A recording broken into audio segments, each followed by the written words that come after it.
മുഖ്യമന്ത്രി ചർച്ചയിൽ തനിക്ക് താൽപ്പര്യമില്ലെന്ന് കെ.സി. വേണുഗോപാൽ. ചർച്ച ചെയ്യുന്നവർ അത് ചെയ്യട്ടെ, ഇതിനെ എങ്ങനെ വേണമെങ്കിലും വ്യാഖ്യാനിക്കാം. കെ.സി. വേണുഗോപാൽ ഇക്കാര്യം പറഞ്ഞതിനെക്കുറിച്ചുള്ള വിശദാംശങ്ങളുമായി റഷീദ് ചേരുന്നു ഡൽഹിയിൽ നിന്ന്. ആദ്യം നമുക്ക് കെ.സിയുടെ പ്രതികരണം കേൾക്കാം. മുഖ്യമന്ത്രി ചർച്ച നടത്തുന്നവർ നടത്തട്ടെ, എനിക്കതിനകത്ത് യാതൊരു താല്പര്യമില്ല. പാർട്ടി താല്പര്യം കൃത്യമായി പറഞ്ഞിട്ടുണ്ട്, അത് ചർച്ച ചെയ്യേണ്ട കാര്യമില്ല. വ്യവസ്ഥാപിതമായ മാർഗത്തിലൂടെ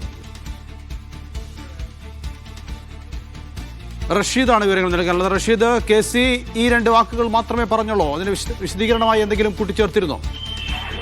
നൗഫൽ, കേരളത്തിൽ തെരഞ്ഞെടുപ്പ് ഫലം കാത്തിരിക്കുമ്പോൾ പോലും കോൺഗ്രസിൽ മുഖ്യമന്ത്രി ചർച്ച അത് കൊടുമ്പിരി കൊള്ളുന്ന സാഹചര്യത്തിലാണ് കെ.സി. വേണുഗോപാലിന്റെ ഭാഗത്തും ഇത്തരത്തിലൊരു പ്രതികരണം ഉണ്ടായിരിക്കുന്നത്. അതായത് നിലവിൽ ഇപ്പോഴും കേരളത്തിൽ മുഖ്യമന്ത്രി ചർച്ച അത് സജീവമായി തന്നെ തുടരുന്ന സാഹചര്യമാണ് ഉള്ളത്. ഹൈക്കമാൻഡിനെ ഉൾപ്പെടുത്തിക്കൊണ്ട് ഇതിലൊരു അന്തിമ തീരുമാനം അല്ലെങ്കിൽ ഇത്തരത്തിലൊരു ചർച്ച അവസാനിപ്പിക്കാൻ ഇടപെടിച്ചൂടെ എന്നുള്ള മാധ്യമങ്ങളുടെ ചോദ്യത്തിലാണ് കെ.സി. വേണുഗോപാൽ ഈ തരത്തിൽ മറുപടി നൽകിയിരിക്കുന്നത്. അതായത് ചർച്ച ചെയ്യുന്നവർ അവിടെ ചെയ്യട്ടെ, തനിക്ക് ഏതെങ്കിലും തരത്തിലുള്ള താല്പര്യങ്ങൾ ഇല്ല എന്നുള്ളതായിരുന്നു അദ്ദേഹം മറുപടി നൽകിയത്. പക്ഷേ മുഖ്യമന്ത്രി സ്ഥാനത്തിന് താല്പര്യമില്ല എന്നുള്ളതായിരുന്നു എന്നുള്ള ചോദ്യത്തിനാണ് അതിനെ എങ്ങനെ വേണമെങ്കിലും വ്യാഖ്യാനിക്കാമെന്ന് ഒരു മറുപടി കെ.സി. വേണുഗോപാൽ നൽകിയിരിക്കുന്നത്. എന്തായാലും കൃത്യമായിട്ടുള്ള ഒരു മറുപടി നൽകാതെ തന്നെയാണ് കെ.സി. വേണുഗോപാൽ ഈ ചോദ്യത്തിൽ നിന്നും ഒഴിഞ്ഞു മാറിയത് എന്നുള്ളത് തന്നെയാണ് നമുക്ക് ഈ ഘട്ടത്തിൽ മനസ്സിലാക്കാൻ സാധിക്കും. എന്തായാലും ചർച്ചകൾ അത് സജീവമായി തന്നെ തുടരുകയാണ്. അതിൽ ഏതെങ്കിലും തരത്തിൽ പ്രതികരിക്കാൻ ഇല്ല എന്നുള്ള നിലപാട് തന്നെയാണ് ഇപ്പോൾ നിലവിൽ കെ.സി. വേണുഗോപാൽ